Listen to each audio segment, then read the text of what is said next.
In this video, we're talking all about biomedical engineering and also how to get into an Ivy League school to study that, and we're starting right now.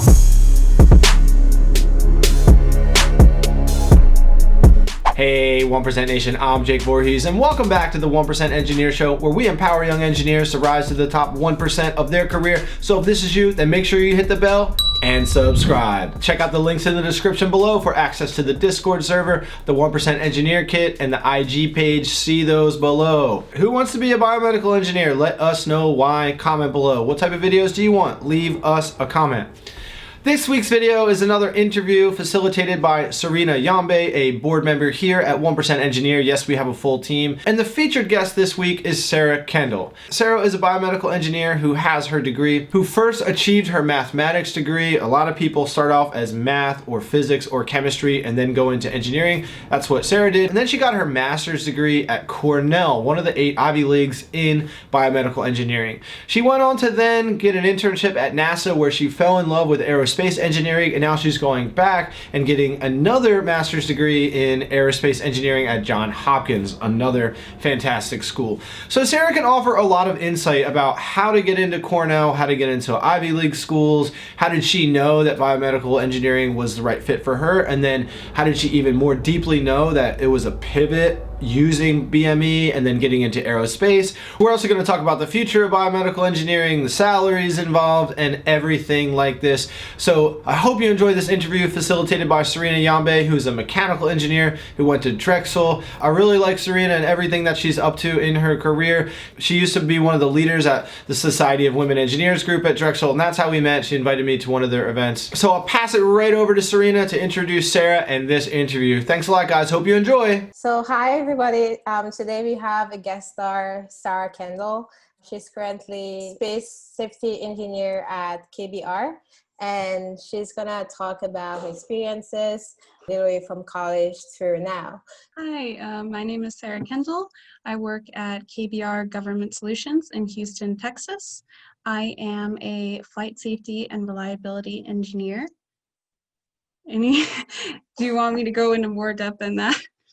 Yeah, so why did you go to school? Did you have any internship companies that you worked at before? And basically your background. I graduated from Cornell University in 2019 with a degree in biomedical engineering.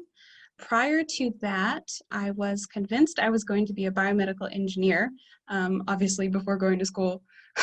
For biomedical engineering, that's what I thought I was going to do. And I was getting ready to get a waitressing job in where I'm from, Milford, Pennsylvania, in the summer of 2018, prior to getting my master's. But I had applied to NASA for an internship, and I didn't expect anything from it. I didn't hear anything. It was getting into June, like mid-June, and then one day I got an email that said, "You're accepted to Langley Research Center in Virginia." And I went to that internship, and from then on, I wanted to work in aerospace for the rest of my life. I was convinced. It was a great internship. I had a great advisor. I created a program for what's the right word? Flight simulator. I created a data quality metric software program for a flight simulator. And and then after Cornell, I applied to every job I could find in aerospace, and that's how I landed on NASA contractor. Wow. So that's your journey. So let's talk about your experiences at NASA when you were an intern. Can you tell us about, some projects that you worked on and that, really you were really interested in? Yeah, so we were given a lot of free reign. I was part of a branch related to flight crews. So basically not space flight, terrestrial flight. That was what our group was working on. And we had the choice of, I think, robotics, and then they wanted a data quality software for commercially available EEG technology called Muse. So basically it's a headband, and it's very thin and light, and you wear it and it records EEG signals. And they wanted us to construct a software program that allowed you to determine whether you were getting good or bad data. or rather bad data, because data quality. So I'm trying to alert the user that the hardware is not functioning properly. So when I heard that this was one of the available projects, I jumped on it because coming from an applied math background in my undergrad, I knew that this was something I could do entirely in MATLAB. So for weeks and weeks, I constructed a program to process thousands of lines of data with help. I had a lot of help from the software engineer on the group. I didn't do it all by myself. And of course, I had the other interns in my same group helping me as well. And I ran this software with human trials. So I brought in other interns and I ran the program while they were wearing the Muse headband, and I determined events that would alter the data and make bad data. And I would alert you to that using my program. I was told that it was going to be integrated into the flight simulator when I was leaving. So I really felt like I had done something special in that 10-week period, and really learned how to work with people. And I knew that engineering was what I wanted to do from then on, for probably the first time. You know, I wanted to go to school for engineering, applied for it and all, but you know, you never really know till you do it. So yeah, that's what that's what I worked on there. Among other random little things, that was the biggest thing for me. Yeah, I like that you mentioned that, you know, you were part of a team, because it's very important, mostly what, you know, engineers, sometimes, you know, you have to work with, you know, different kind of people with different kind of skills. And also the fact that you jumped, you know, you didn't wait for an opportunity to come to you, but also you know, you went to find that opportunity yourself, which is also very important for people looking for internship right now. So when you finished your internship at NASA, where did you go? I went to Cornell. So I think I finished it up, my internship, in August, and then I think 2 weeks later I was in trying to get an apartment for Cornell, and I started school. So it was basically no break, and I started biomedical engineering master's degree program. It was a 1-year master's, so that's how I started working so quickly right after in that timeline. Okay. So you work in the aerospace industry as a biomedical engineer. Is that what I'm getting at? I am a safety engineer. I primarily work on biomedical hardware, but that doesn't bar me from working on things that are not biomedical related. Example there would be like I work on a portable ultrasound device, or really I work on medical kits. So anything that's biomedical related. My manager, he also has a degree in biomedical engineering, so there's a little kinship there. And when he gets a biomedical engineering hardware in, he goes, "Sarah, you want that?" You want that thing? So yeah, the answer is always yes. Okay. So what do you feel like are the most important skills for, you know, let's say biomedical engineering students who are trying to get into the aerospace industry? What are the stuff that you learned when you were at NASA? Because it looks like you incorporated a lot of your biomedical engineering skills, but also you learned like some skills, like aerospace engineering skills at NASA. So what do you think are some skills that you think that, you know, students can learn from you?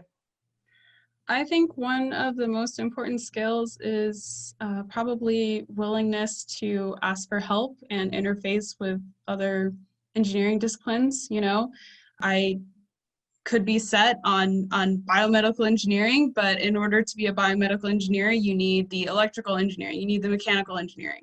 And you have to be willing to talk to those people because it makes you a better engineer. And I think things like, you know, even people you don't think about on a day-to-day, non-engineering people, are also extremely invaluable to the engineering process.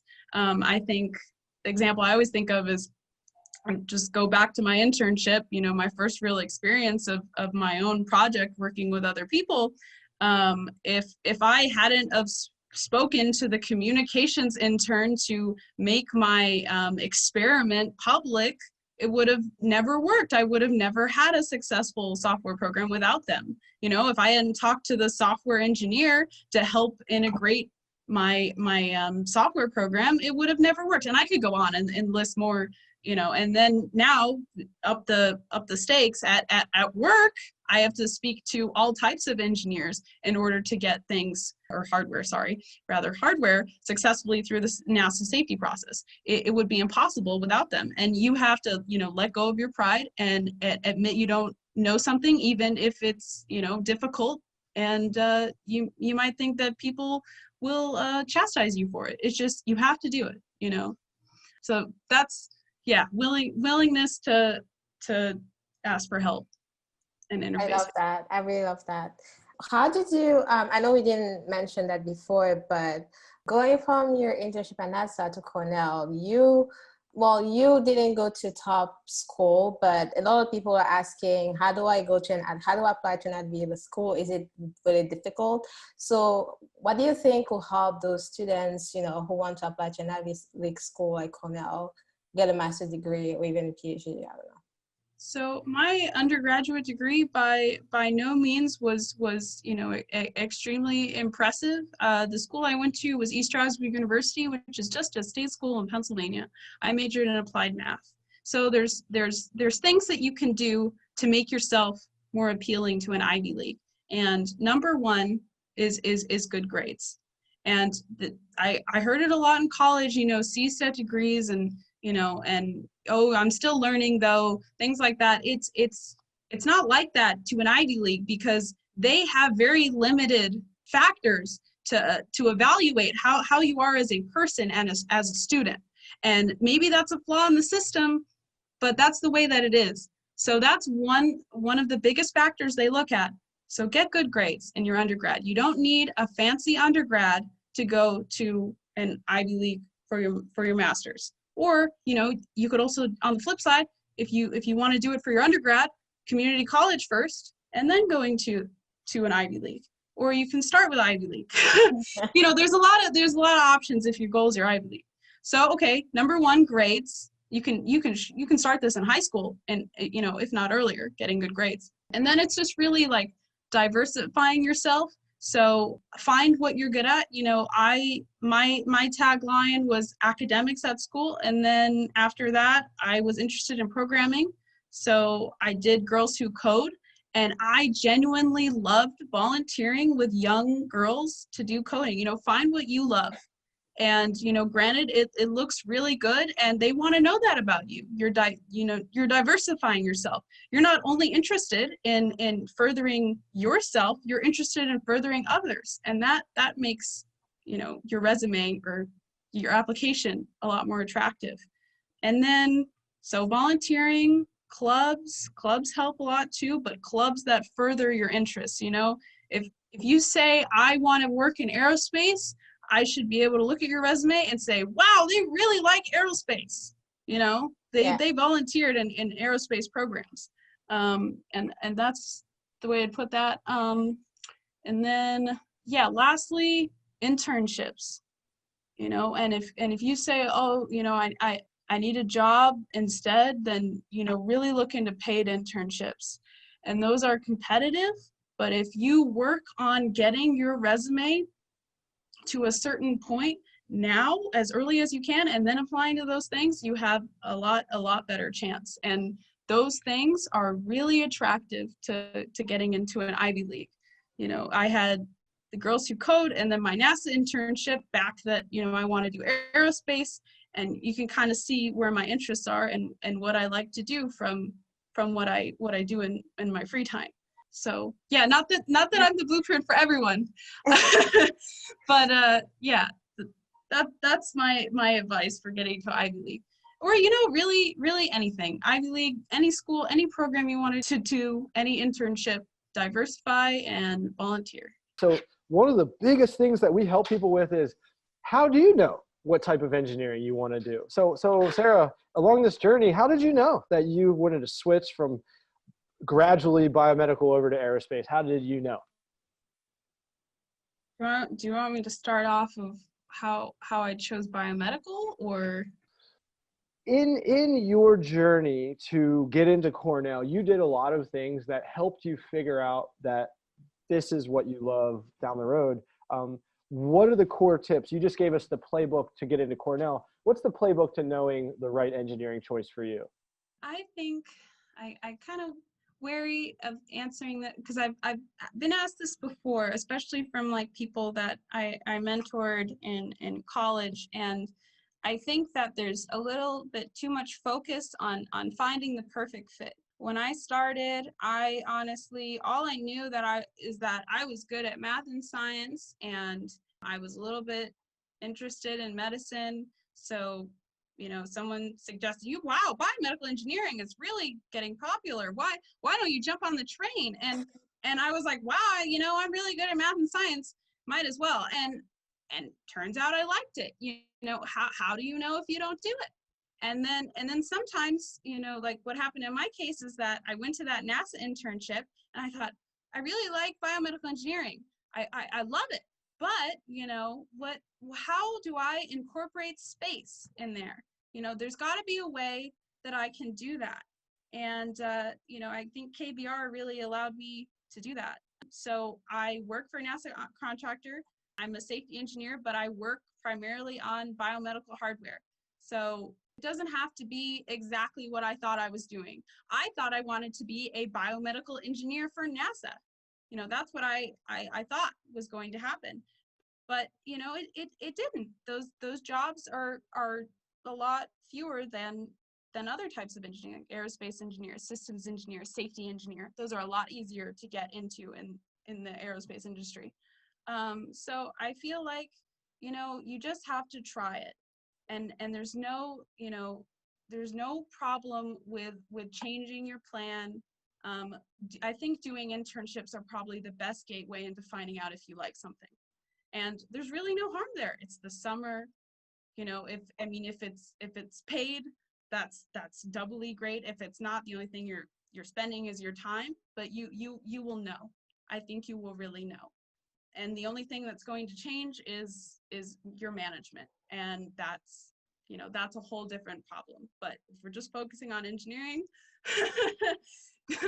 go for an internship and just try different things, and always try your best, because all experience is good experience from my perspective. Yeah, I can definitely talk to that because some people, even myself, you know, so Drexel University has, you know, a co-op program. Yeah. And it gives you the opportunity to have a paid 6 month internship and, you know, like find out things that you like or you don't like. Some people find that they don't like certain things, you know, like myself, I had a co-op where it kind of convinced me that I wasn't made to be a design engineer, which I thought I really liked. So it was, you know, it was a great experience because, you know, now I found out that, you know, like, okay, I'm definitely not going to apply to any jobs after graduation that had anything to do with like 3D modeling design. So that was a great takeaway from it. And other people find jobs that they really enjoy. So like, yeah, what you're saying is totally right. And I 100%, you know, like attest that. So this question is a little bit more, you know, like for your whole experience in general. But what I want to say is that, you know, I got to know you at Drexel. You were on a full-time ROTC scholarship, and you were a biomedical engineer. And then one day you had an injury, and then you lost your scholarship, unfortunately. But then again, I want to know, I want you to talk about your journey from, you know, hitting rock bottom to be now a successful engineer. Because to be honest, like, you're an inspiration for myself included, but other like people out there who, you know, have like this kind of, you know, unfortunately bad experiences that just come out of nowhere. So yeah, let's tell us, how did you do it? What advice can you give, myself included, and other people out there who are going through the same thing? Yeah, I'll just give a little bit more background on that because I didn't before. When I first graduated high school, I applied and got into Drexel University. I was on a full Navy ROTC scholarship. Everything at Drexel was paid for, and I was a biomedical engineering student. Over the course of the training, I was working out about 3 hours a day. My grades were really good. You know, I was progressively getting stronger and fitter and able to run with my classmates and keep up with them and doing push-ups all the time and sit-ups. And I could go on. I can remember all the exercises for you. It was that they say in their mission statement they will mentally and morally and physically grow you as a person. That's a little paraphrase there. They definitely do. I was challenged to the greatest extreme of my life, and I'm forever thankful for that experience. But slowly what happened is my body, I put this kind of curtly, I mean, it deteriorated. My physical fitness, I couldn't run as fast. I started limping. So I started to have very extreme pains in my left hip, to the point where my friends would stop me and say, Sarah, what's wrong with you? You're limping. And I hit it. I thought, I'd never worked out like that in my life. So I had convinced myself that it was normal. It was normal soreness, that it was the way that it's supposed to be when you're working out like this. But it turns out it wasn't okay. And I had a fracture, and then that fracture subsequently healed, and I still had pain. And this is just going all throughout my freshman year. Wow. I even went to Navy training after the summer of my freshman year and was barred from all physical activities because I still had pain and they still thought it was healing. They did surgery the fall of 2016 and found that I had arthritis. We disclosed this to the Navy, and I lost my full scholarship. And yeah, I I was recovering from my surgery, and when I woke up and they said you have arthritis, after the surgery, I knew that it was over. And yeah, it was very hard. If I go back, I would have, been more open about it with my classmates and let them know that I was struggling and my leadership. But I really just kept that bottled, and I continued to for many months after that, after I lost it. But the only thing that held some shining, gleaming hope to me was my education. I did not want to stop doing that, because despite what had happened to me at Drexel during my experience in ROTC, and the classes and the academic difficulty, I did well. So I knew that that's what I had. I didn't have a body that could perform the physical feats that my classmates in ROTC did, but my mind could get me through. That's all I had. I felt like that's it. I had like a full, I'm not sure what it's called, but I had like some type of immobilizer. I had an immobilizer on my leg, and I'm laying around and I'm just doing classes. So I started doing online classes during my recovery, because that's all I felt I had to hold on to. After that, I took it by my terms slow. I went to a local college to get my undergrad before I moved on to my master's. But I think that's a lot of background. But I think what I learned from that situation is that, I'm going to go back to what I said about the previous question, find what you love and what you're good at, because it'll get you through. And, you don't have to focus on something that you lost, because it's irrelevant, really. You just have to find something that you can continue doing. And that's really all you have to do in life. It's not about being the best at certain things, and if you're not the best at it, it's over. There's always other opportunities. And I think that I lost a lot of years on being pessimistic and angry about losing such an amazing opportunity in the Navy. But there's opportunities for me elsewhere. There's opportunities for me at KBR and Cornell, and it's okay. I didn't become a submarine officer. Surface warfare officer is what I meant to say. But yeah, that's the long answer to my short story. It's okay. That was great. And yeah, like we're thankful to know your story, and it's very inspiring. I can't believe you went through that. Like that's a lot to take on. But I'm very glad to see, you're becoming a very, I don't know, amazing woman. That's how I can put it. So yeah, a lot of people will learn from you. So that was a great story. Do you want to add anything, Jake? Yeah, people, yeah, thanks for that, Serena. Thanks for that, the whole, the story, Sarah. This is great. So one of the things, I'm really big on career and life, and there's this thing called the hero's journey that Joseph Campbell, he wrote a book about this called The Hero with a Thousand Faces. And essentially, there's really only one formula for a hero's journey. Every single story in the history of the world, biblical, Greek mythology, all the heroes, Disney, doesn't matter, it's all the same. And at one moment in every hero's journey, they have what they call either the belly of the whale or the bottom of the well. You're in this situation that seems like you're never going to get out of it. And this is it. This is the end. This is how it all ends, right? And Yes. we're constantly facing a situation like that. And yours was particularly devastating at such a young age. And so if you really have any other tips for people, because what you did was you pivoted, you said, I'm going to use my brain instead of my body. And you basically said, there's other opportunities out there for me. This isn't the end. So if you have any other tips for how to get through bottom of the well type of moments, the 1% Nation would love to hear from someone like you who has literally turned it all around. And now look at you, you're going to Cornell master's degree, Johns Hopkins master's degree in a couple of years. I always said Dallas instead of NASA, KBR, like you really have done it all, but at one point you had to convince yourself it was going to be fine. So if you had any other tips, go ahead and let us know. Yeah.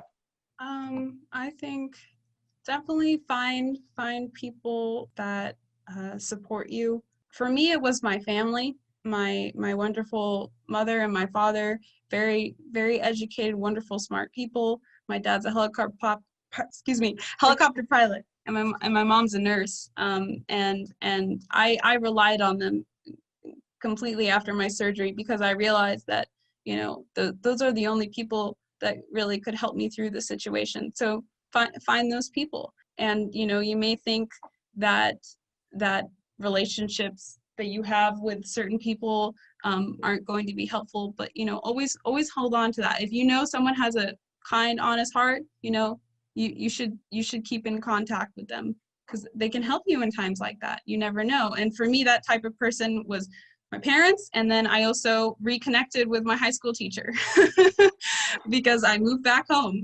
and he helped me through that situation. Mr. Stephen Rule. Shout out to Mr. Stephen Rule. I volunteered while I was at home, and just do things that make you happy, and don't be so hard on yourself. You don't have to feel like a failure. And if you do, it's okay. You can work through those feelings.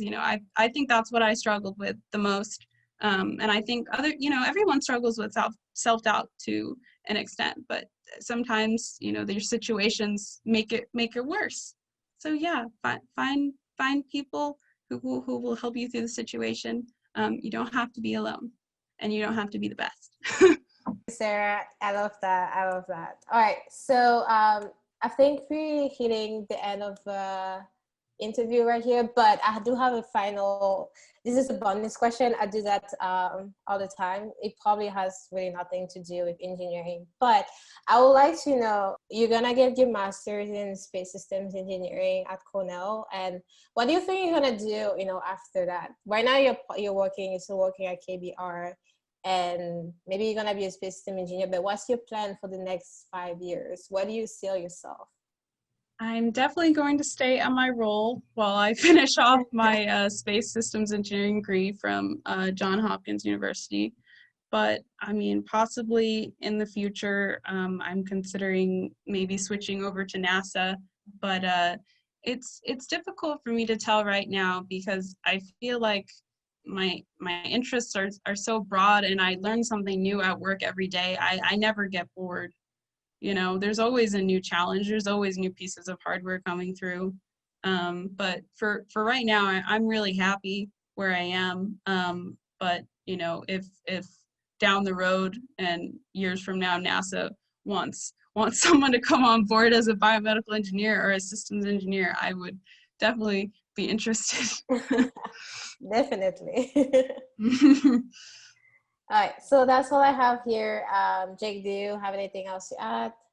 Yeah, I'd love to dive into two things really quickly if Sarah wants. So Yeah, sure. we kind of talked really quickly already, so we've pre-validated this conversation, but when people are searching for biomedical engineering topics, it seems like the internet believes that they ask, can biomedical engineers become doctors? And I have no idea. But Sarah, I think you might. So yes, I would definitely say biomedical engineers can become doctors. We had students in my biomedical engineering master's program that wanted to pivot to Cornell medicine, and it's definitely doable. I think the biggest concern with having a biomedical engineering undergrad for people trying to go to med school is their GPA. You generally want a really, really good GPA in order to get into med school. But I would kind of argue with that I think med school is also interested in seeing that you challenge yourself. So if you went the easy route, I think the easier route, I think they'll recognize that. So I think it's a fantastic degree to add to your resume before you go to med school. Oh, so what you're saying is a biomedical engineering degree looks a little better than biology degree? Weird. Weird. Yeah. Perfect. Sorry, everyone. Yeah, Who does sorry. have one. Engineering swings the Yeah. scale a little bit. And then finally, again, we can avoid this if you want. And also, you know, you have such a unique journey that it's going to be, this question is so specific to the person and where they live and everything that's going on. Yeah. You know, do they have a master's degree or not? This type of thing. But everybody wants to know with a certain type of engineering, like, can biomedical engineering make you rich? There's a salary question. So you don't have to talk about your salary. You don't have to talk about salaries at KBR, but what's your perspective on where biomedical engineering, the money stuff, fits in with other types of engineering? You can even compare it to aerospace because you really have a lot of expertise around that too. So however you want to, but if you want to add anything about the money stuff, people want to know. So. Okay, I can speak about multiple engineering disciplines within aerospace for definitely for sure. All, at least from what I've seen, for contractors, government contractors especially, entry-level engineers, whether it be software engineer, safety engineer, etc., they start around the same salary. The place where the real money is in is if you pivot towards management, and that's true of contractors. But I mean, you can still be management within engineering, you just won't be doing traditional engineering. Yeah, I'd say that's software, like I said, software, mechanical, safety, aerospace, they're on the same playing level and entry, and I'm not sure how to get much more without going into management, you know. Does that make sense? No, that makes perfect sense. We think that a lot of young engineers, they think that like one pays better than the other ones, and Oh no. which there is some level of truth to that. However, how you answered it is exactly right. Because guys, we're starting to split hairs here. Okay, if you're already talking about some of the careers that are the highest paid average starting salary already, what's the, you know, we're talking about, even if it's a $10,000, $20,000 difference in salary, you're still probably starting out as double the median American household income, right? And so, like Sarah said, you're really starting to split hairs here. And the way, if you really want to do financially optimally for yourself and your family, then it's not the engineering type that you are. It's more of, did you go get your MBA so that you can be a department head one day and take the management route, exactly how Sarah said, or did you start your own business, and did you maybe start your own defense contracting company and become an entrepreneur, which we talk about quite a bit. That's why I left corporate engineering behind to do all this weird startup stuff that you guys see in the back of these videos. But I'm investing in that avenue because, yes, just getting a paycheck forever, if you really want to do baller things, you got to be that manager. You got to start your own thing. You got to do something. So I'm glad your experience harmonizes with that, Sarah. I think a lot of young engineers, including myself, like we don't focus on the location, but that's also a big contributing factor too. You go look at a job listing and go, oh my God, if I move to, let's say New York City, I could make $85,000 a year. But if I go to Texas, I only make 60, well, and you're gonna say, oh my God, obviously New York City is so much better, but you need to consider your living costs. Living in New York City is infinitely more expensive than living in Texas. And, the statistics that you read about certain groups of, like, let's say a group of graduate students, it's inflated because all of them are going to work in cities, so consider the location, because being an adult is so expensive. It is so expensive. Yeah. It's really a rude awakening. It really is. So, it's being an engineer is a fantastic career, no matter what type of engineer you are. I really believe that.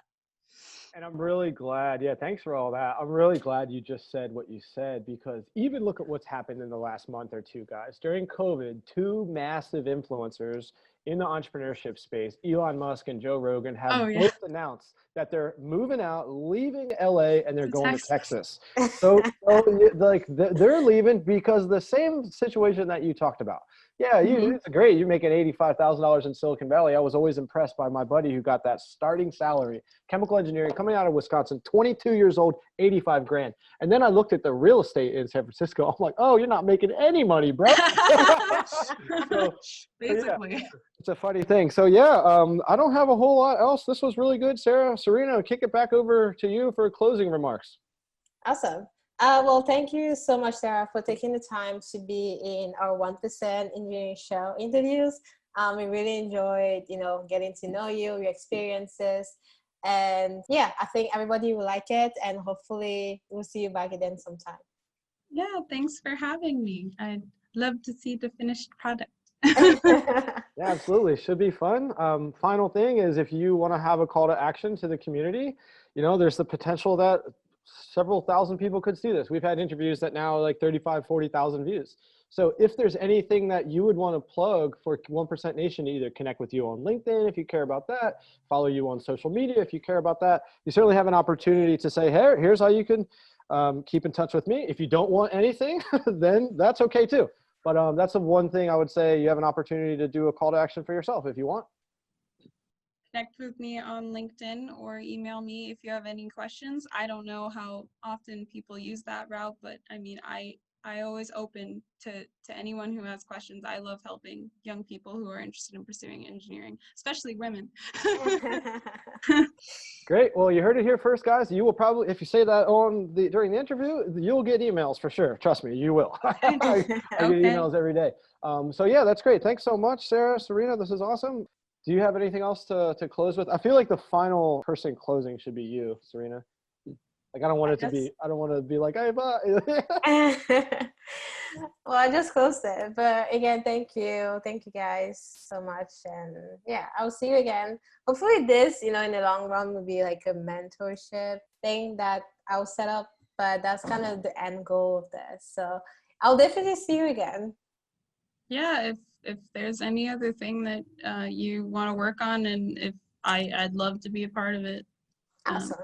This is definitely a way to connect with other young engineers. Hey, 1% Nation, I hope you enjoyed that interview between Serena and Sarah and myself. If you did and you're a 1% engineer who wants to rise to the top of your career, consider subscribing, because we release lots of videos just like this. And there's lots of good things coming up in the future. If you haven't already, check out the links in the description below for the 1% Engineer Kit, access to the Discord server, and the IG page. Comment below, what type of engineer do you want to be? What type of videos should we make next? What are your pain points? What are your struggles? We want to help you. Get in the Discord server and let us know how everything is. Thanks again, 1% Nation, and we'll see you again in another video. Bye-bye.